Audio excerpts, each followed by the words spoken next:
Welcome back to What Arty Noobs with General Disturbance. This is the SU-8, it's the Tier 6 Soviet SPG.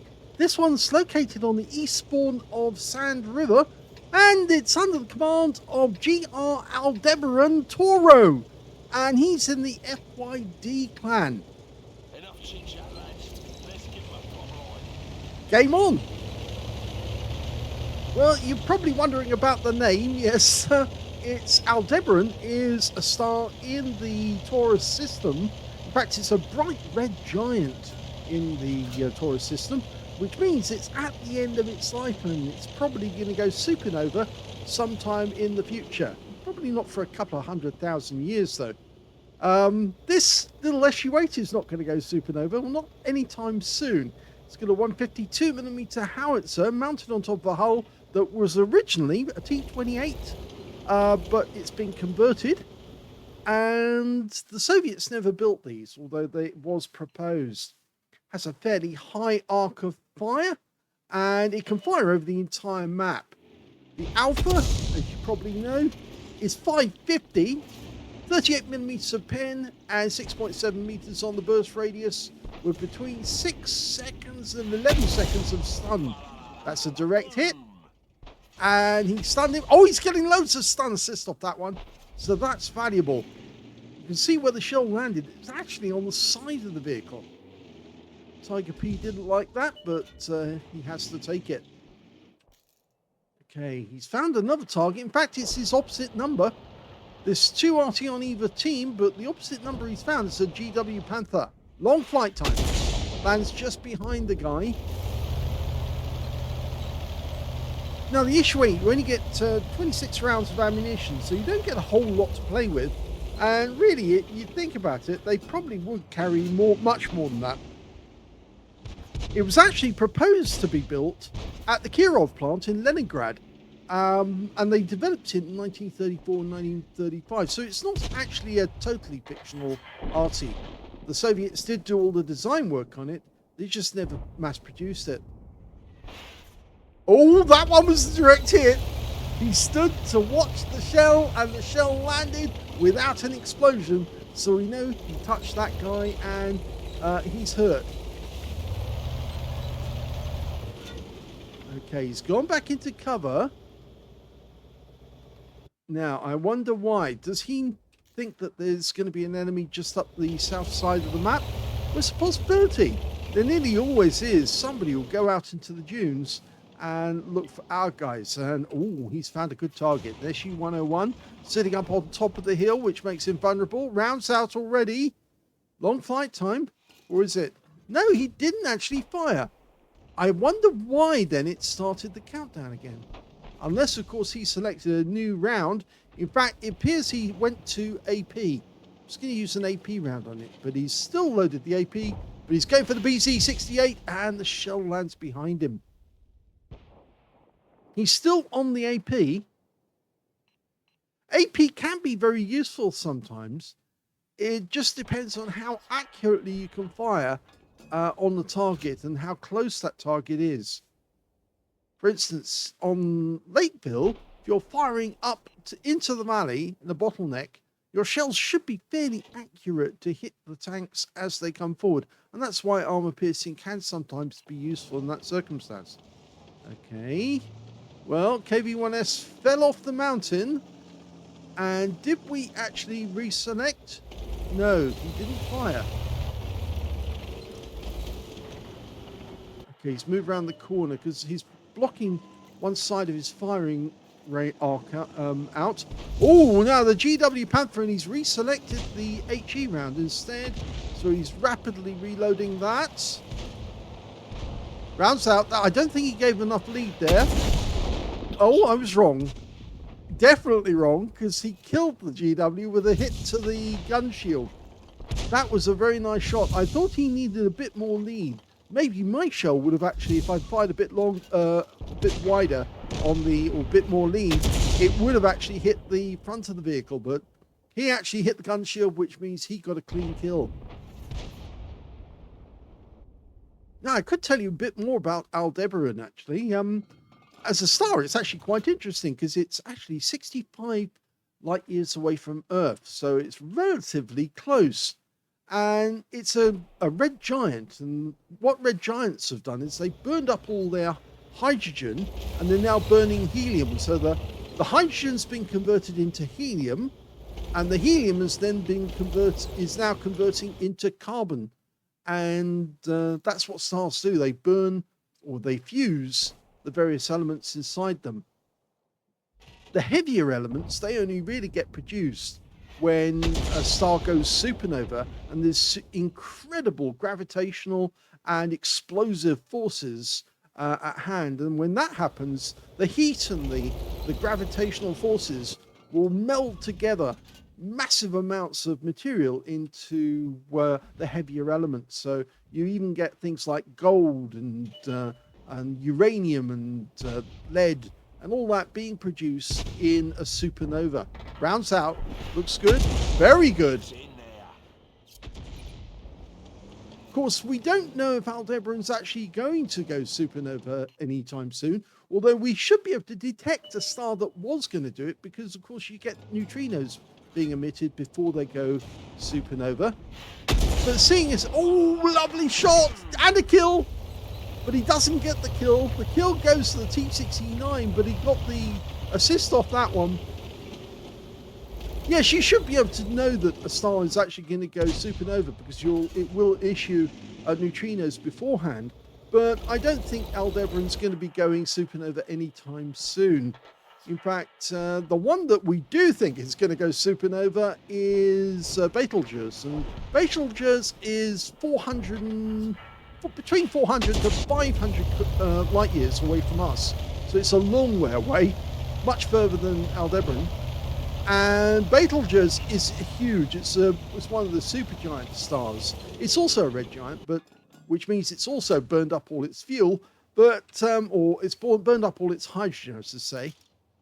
What happens with a red giant is that when it burns up all the hydrogen, the gravitational force. Oh, we got a penetrating shot with the armor piercing.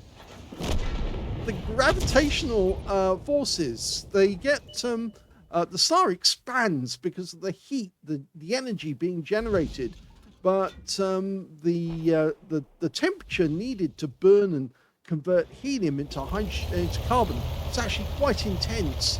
So the star gets hotter, but it pushes the pressure pushes the edge of the star out, and we've got a problem. So I'm going to stop talking about stars. That's a shotgun, if ever I saw one. Hello. That was beautiful. Should we see that one again?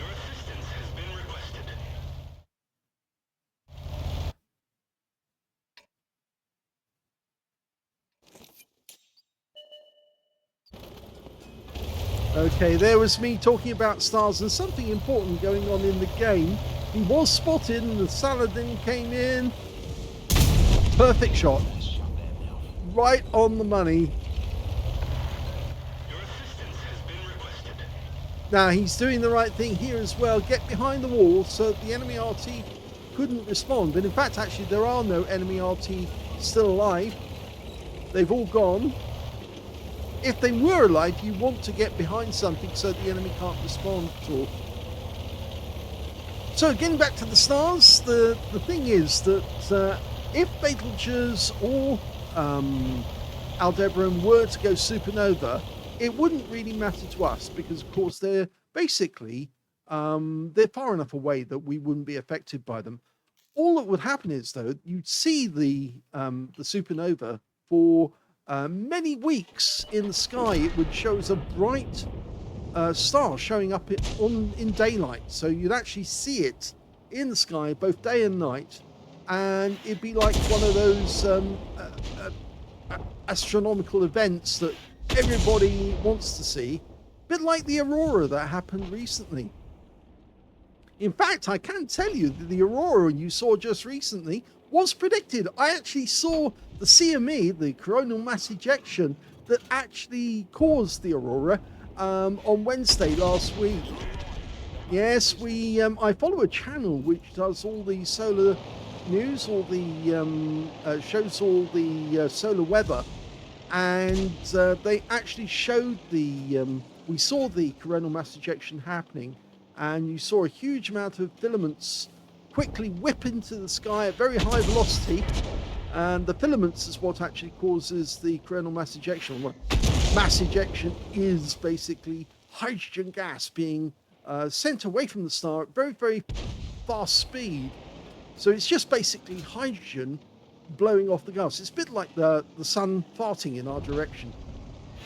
I know it sounds a bit funny, but that's basically what's happening. This gas has already been ejected from the sun, or rather it's lifted from the sun's surface, from the photosphere, and it's sitting in the sun's atmosphere above us. Oh, please come towards us. Beautiful. Oh, lovely kill. That's actually not our kill, and that was the end of the first game. Well, Aldebaran did so well in that game. He got his first ace tanker in the SU-8, and there was me waffling on about stars and astronomy, and missed the fact that he actually did more than enough damage to get his first ace tanker in the SU-8. Well done indeed. He also got a bruiser medal for getting at least 5 critical hits. In fact, he got 10. And he got a Confederate as well for hitting more of the enemy than anyone else on his team. His win rate was 3,898, which is Super Unicum standard. We look at the team score, we see he didn't get the highest damage. That went to the T69. And that guy benefited from a couple of the shots that Aldebaran actually made. Because, of course, he fired in just at the moment after Aldebaran had struck one of the enemy tanks, and he got the kill shot out of it. He got a high caliber and a Confederate in that game, and he got 5,132 hit points of damage. Second highest damage was the SU-101 on the enemy team. He got 2,523.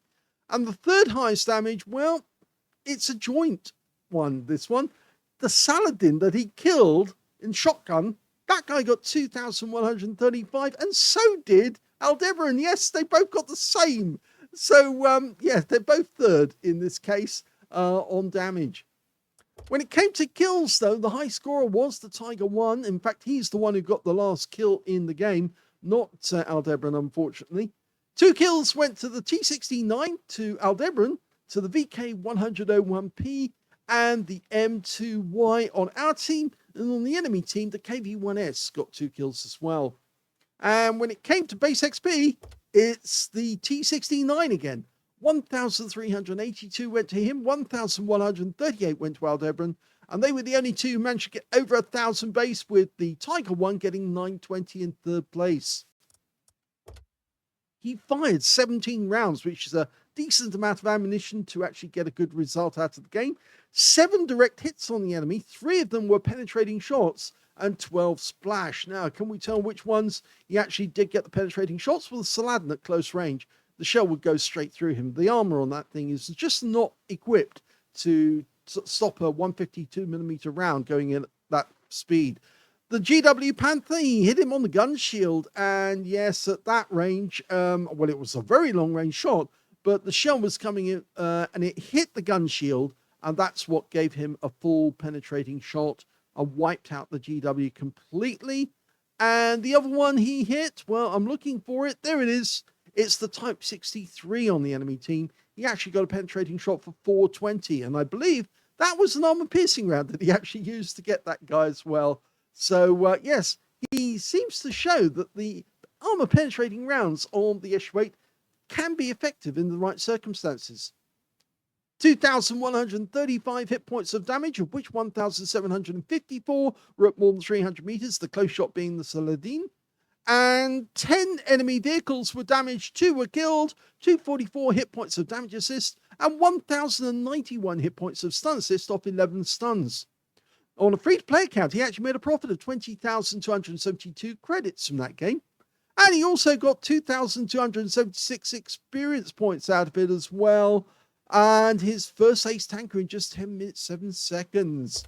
So, normally that will be the end of a replay, and he did actually send me that one earlier in the week, and I thought, great, I'll do that one on its own.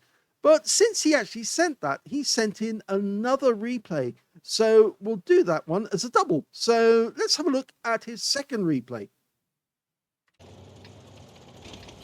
The second replay is on the south spawn of Serene Coast, which of course we know to be Canada. Let 'em have it, lads. Game on. Top speed of this little Arty is 48 kilometers an hour, which means it can keep up with quite a few other tanks. And so, yes, you can follow the tanks and help them, assist them.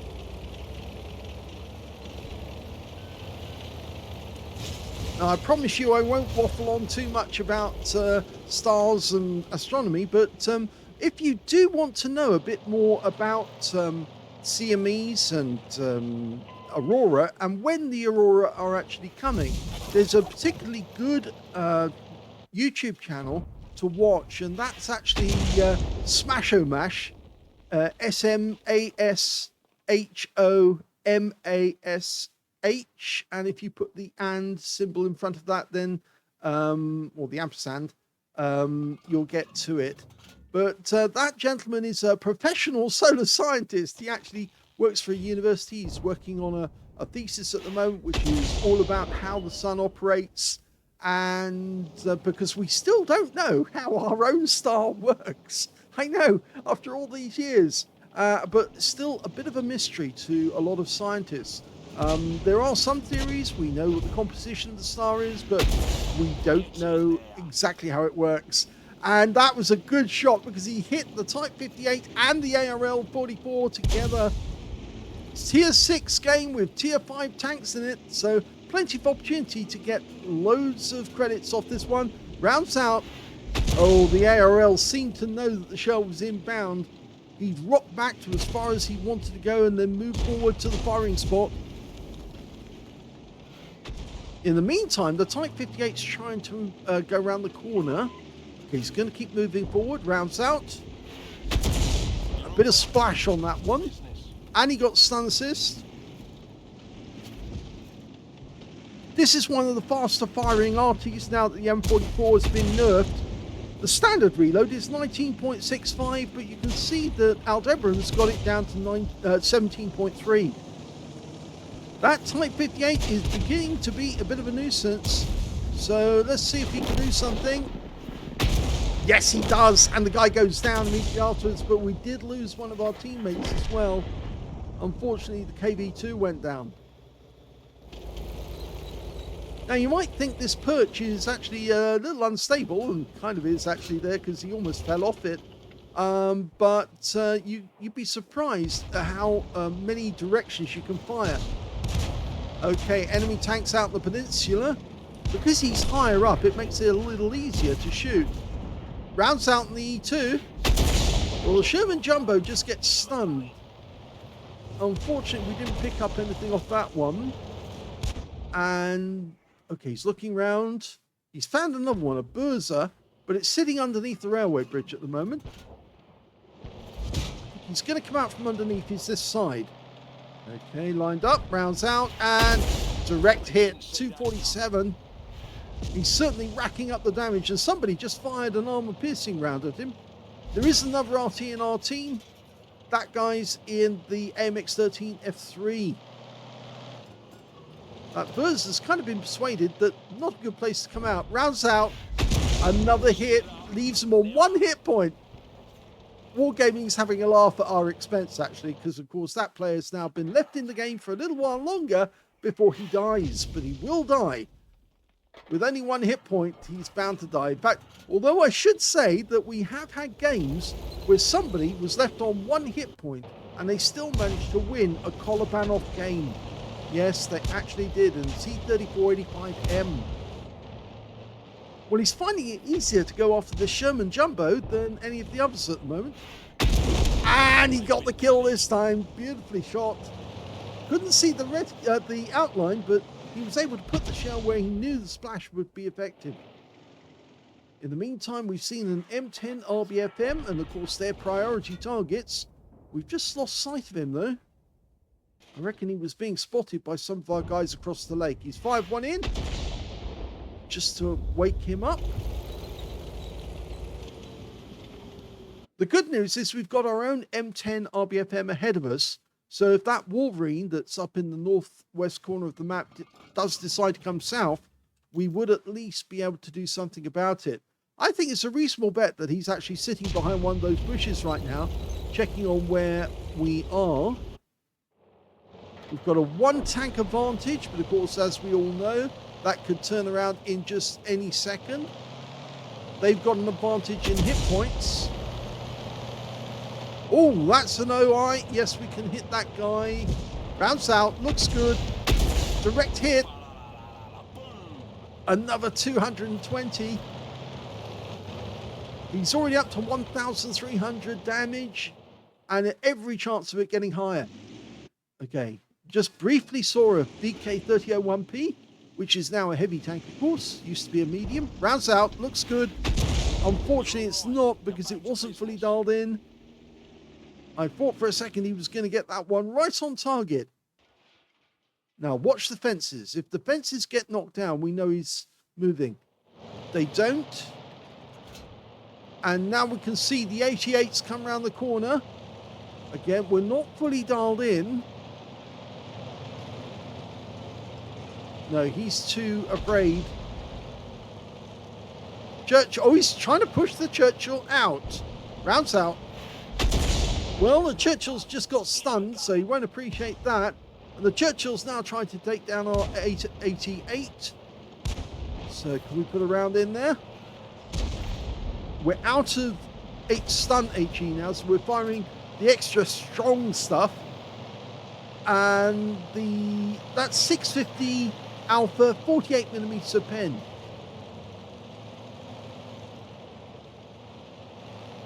Wait for it. Okay, that looks good. Rounds out. Direct hit. 314.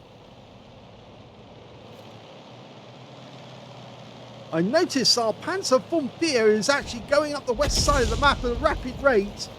I think he knows now that he can outflank the enemy and get behind them. Rounds out. And that's a kill. Second kill. In fact, that VK has got very, very close to us. We might have to relocate very soon.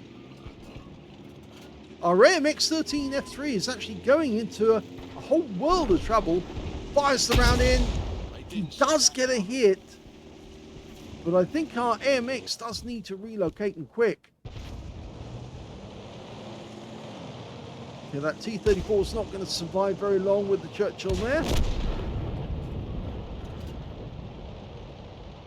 Okay, the enemy RT's been spotted in the north. Can we get a shot on this VK? No, but the enemy RT takes care of our Wolverine. It was their SU-8 that actually got the kill there. And that VK looks like he's heading our direction, but no, he's actually not. Was he changing his mind? He's changing his mind. He's going to go past the gap. Yes, another hit. Just as he went past the gap. We didn't get spotted either. But he's going after the G-Row. And the enemy RT's after our G-Row as well. And he's killed him. So we do need to relocate now. In fact, it was the M10 RBFM on the enemy team who actually got the kill shot. Okay, so moving up the west side of the map. This is normally the relocation area if the enemy does make it on the peninsula to our cap area. Our AMX should have come with us. He's selected to stay behind and try and attack the enemy as they're making their way up the peninsula. See the Churchill 3. Rounds out. Oh, that armor-piercing round went too long. In the meantime, our Panzer von Fear is actually heading in that direction, so I think that Churchill 3 is probably not going to survive very long. In fact, he has gone. Now, we're going for the M10. Rounds out. That's a kill. And that was an AP round through the side of an M10.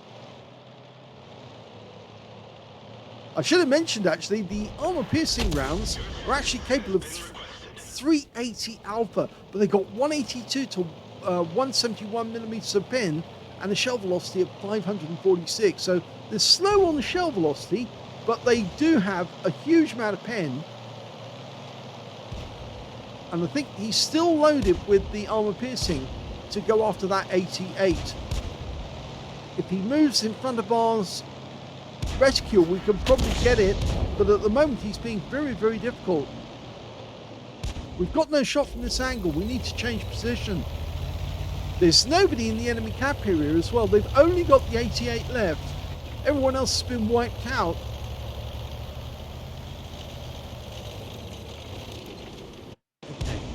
We're not going to cap. We want to kill this last enemy, get the bonus, and I think he's about to pop, and he's gone. And it looks like he was crushed.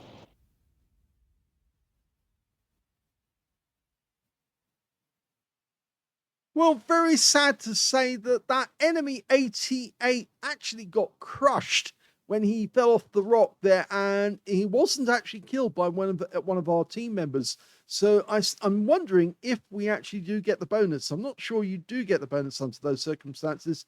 I think it has to be if you killed them all. But anyway, I will leave that to others to decide if there is a bonus if somebody accidentally dies. I think this is one of the reasons why a lot of Arty players have the reputation of dying to deny the enemy team their hit points, and also to make it impossible for them to get the bonus, which I think a lot of tank drivers resent, which is one of the reasons why I don't suicide. I actually fight to the end because it's fun actually taking out the enemy that way.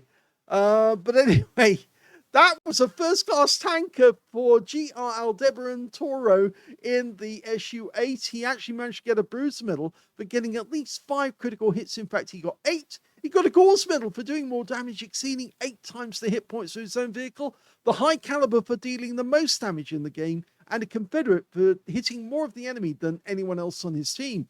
His win rate on this game was 5,801, and if you recall, in the previous game, it was 3,898, and that was an ace tanker. But this game, he did better in terms of win rate, but he actually scored less on the mastery, unfortunately. But he got more medals, so anyway, that's where it counts. Let's have a look at the team score. Well, in this one, he definitely got the highest damage, with 2,731 hit points going to Aldebaran. The second highest damage went to the 88 on the enemy team. He was very stubborn, that guy. Cool-headed medal for receiving or bouncing 10 consecutive shots from the enemy. 1,641 hit points of damage to him.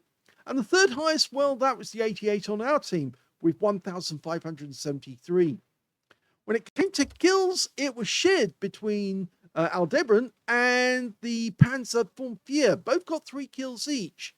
And it seems there was a platoon right at the very end, but since the M10 didn't have 3 kills, he wasn't able to capitalize and get a brothers in arms out of it, unfortunately. If he had platoon with the Frontier, then he might have actually got the brothers in arms out of that one. But anyway, when it came to second place on kills, it was the M10 RBFM, the Giro, and the Churchill 3 on the enemy team, all got 2 kills each. And when it came to base XP, it was that Panzer IV, yes, 1,140. He's the only one to get over 1,000 base. 962 went to the 88, and we can see that 875 went to Aldebaran. 20 shots fired, so he still had 6 rounds left at the end of the game. 10 direct hits on the enemy, 1 penetrating shot, and we saw that was an armor-piercing round as well. 19 splashes, 2,731 hit points, of which 2,540 were at more than 300 meters. So there were some close shots. In fact, I think that closest shot was on the VK3001P as he went past the gap. And, well, yes, he could have got spotted, actually, but apparently he wasn't. So he was very lucky. 9 enemy vehicles damaged, 3 killed, 252 hit points of stun assist of 14 stuns. So he did get a lot of stuns, but people weren't shooting at the stun tanks. 13,376 credits profit on a free-to-play account, and 875 base XP is all he took away. But yes, I think you can see a slight difference in the game. In the previous one, ace tanker and a Confederate.